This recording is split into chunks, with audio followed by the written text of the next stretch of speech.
Listen to the trees. Really listen. When you are 20 miles off the marked trail, enveloped in the pitch black of a starless night, the silence is never truly silent. There is a cold air that settles at the back of your neck, the sudden suffocating feeling that you are being watched. You tell yourself it's just a deer, just a coyote. But then the thing hiding in the shadows calls out your name, and you realize the forest doesn't just harbor wildlife, it harbors nightmares. Welcome back to the channel.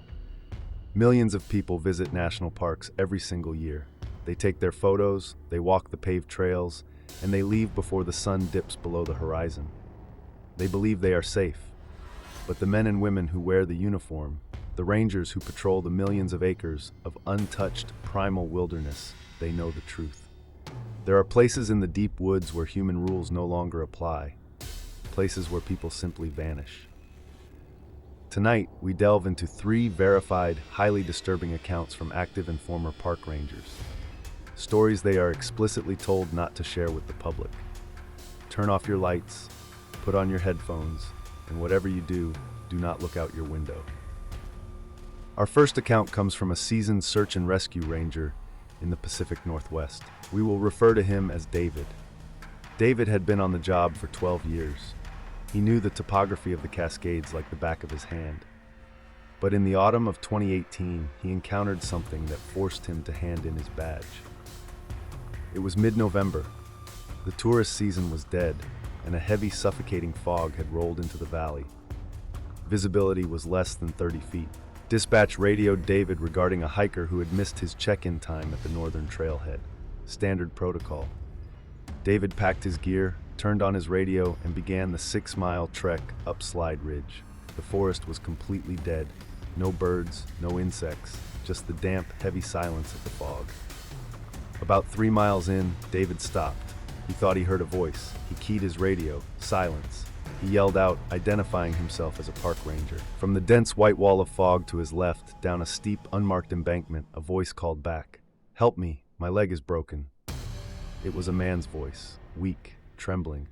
David immediately unclipped his medical kit and began navigating down the slippery, treacherous incline. He called out again, asking the man to keep speaking so he could track his location. The voice replied, "Help me, my leg is broken." David paused. Something felt wrong. The pitch, the cadence, the exact inflection of the words. It wasn't just a similar phrase, it was an exact identical audio loop, like a recording being played off a tape deck. David called out again, "I'm coming, what is your name?" The response came from much closer this time, just beyond the veil of the mist. "Help me, my leg is broken." Exactly the same. Not a fraction of a difference in the breath, the panic, or the tone. David's blood ran cold. The primal, lizard part of his brain began screaming at him to run. He unholstered his bear spray with one hand, his flashlight in the other. He took one step backward up the ridge. Then, the fog shifted. Through the mist, about 40 feet down, David saw it. It wasn't a hiker. It was standing on 2 legs, yes, but it was over 7 feet tall. The proportions were entirely wrong. Its arms hung down past its knees, ending in long, pale digits. It had no clothes. Its skin was the color of old, wet ash, and it was perfectly still. Waiting.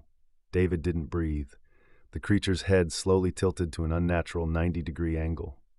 And from its featureless face, it produced the exact, perfectly replicated sound of David's own voice. "I'm coming. What is your name?" David didn't look back. He scrambled up the embankment, tearing his fingernails on the roots, and ran the 3 miles back to his truck in record time. He locked the doors, drove down the mountain, and resigned the next morning. The missing hiker was never found. But sometimes, David still hears his own voice calling to him in his nightmares. Isolation does strange things to the human mind, but sometimes the things you experience in absolute solitude are not hallucinations. This account comes from a ranger named Sarah, stationed in the harsh, unforgiving wilderness of the Alaskan interior.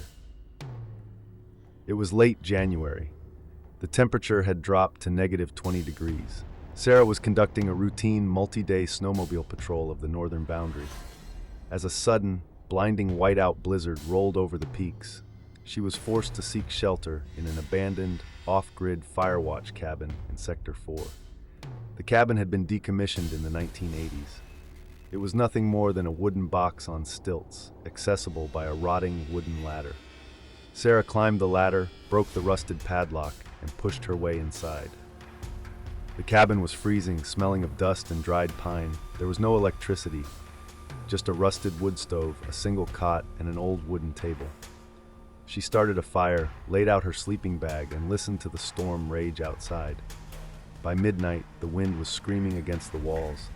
Sarah lay in the pitch black, staring at the ceiling, waiting for sleep. At approximately 2 a.m., she heard it. Over the deafening roar of the blizzard, the unmistakable sound of footsteps on the wooden deck outside. Heavy, slow, deliberate. Sarah froze in her sleeping bag. She reached for her service weapon. The nearest human being was 60 miles away. No one could survive out there in this storm without a vehicle, and she hadn't heard an engine. The footsteps stopped directly outside the cabin door. The doorknob slowly turned, it caught on the deadbolt. Sarah held her breath, aiming her weapon at the wood. She waited for a knock, for a voice, for a plea for help. Nothing. For the next 4 hours, she sat in agonizing silence in the dark. Whoever or whatever was on the porch never made another sound. They just stood there. When dawn finally broke, the storm had passed. Sarah waited another hour before slowly unbolting the door and stepping out onto the deck, weapon drawn. The deck was covered in fresh snow, but right in front of the door were footprints. Massive, bare human footprints, melted deep into the ice. They didn't lead up the stairs, they didn't lead away. They were just there, stamped perfectly in front of the door. But that wasn't the worst part. Sarah walked around the wraparound deck to the window positioned directly above the cot where she had been sleeping. The glass on the outside was covered in a thick layer of frost, except for one spot. 2 large handprints were melted into the ice, and between them, a clear circle where something had pressed its warm face against the glass, watching her sleep in the dark. Sarah packed her gear and left Sector 4. She has never returned to the deep interior since. Our final story comes from the dense, ancient woods of the Great Smoky Mountains. There are places in these woods where the canopy is so thick, sunlight hasn't touched the forest floor in centuries. It is easy to lose your way. It is even easier to lose your mind. Ranger Mark was working the night shift, investigating a report of an illegal campfire spotted deep off the Appalachian Trail. The humidity was suffocating. Mark navigated entirely by GPS and the beam of his heavy maglite. After 2 hours of bushwhacking through unforgiving terrain, the smell of wood smoke hit his nose. He crested a small ridge and looked down into a hollow. There, in the center of a clearing, sat a large orange tent. The fire had been put out, reduced to glowing red embers, but there was no sound. Usually when you approach an illegal camp, you hear snoring, shifting sleeping bags, whispers. Here, nothing. The crickets had completely stopped chirping. The forest was holding its breath. Mark approached the tent, unclipped his radio, and announced himself. No response. He unzipped the flap and shined his light inside. The tent was completely empty.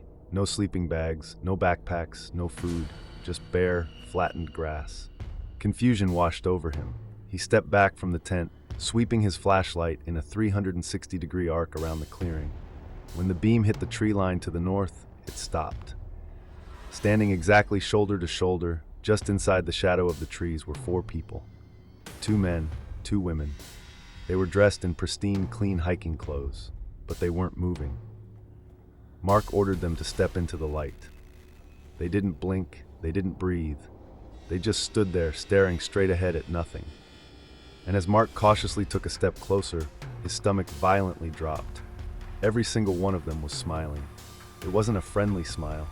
It was a wide, forced, ear-to-ear grin that stretched the skin of their faces taut, exposing too many teeth. Their eyes were wide open, locked onto Mark, shining unnaturally in the beam of his light. They didn't speak. They didn't move a muscle. They just stood in the dark, smiling that impossible, horrifying smile. Mark didn't say another word.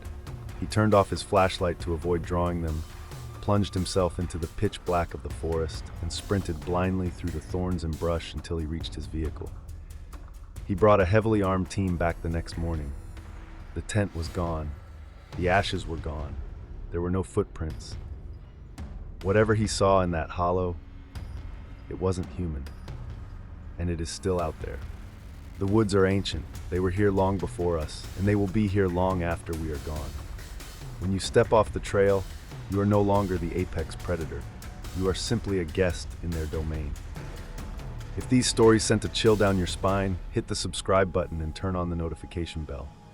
We upload true, terrifying accounts from the dark corners of the world every single day. Leave a comment below if you've ever experienced something unexplainable in the wilderness. Until next time, lock your doors and never go into the woods alone.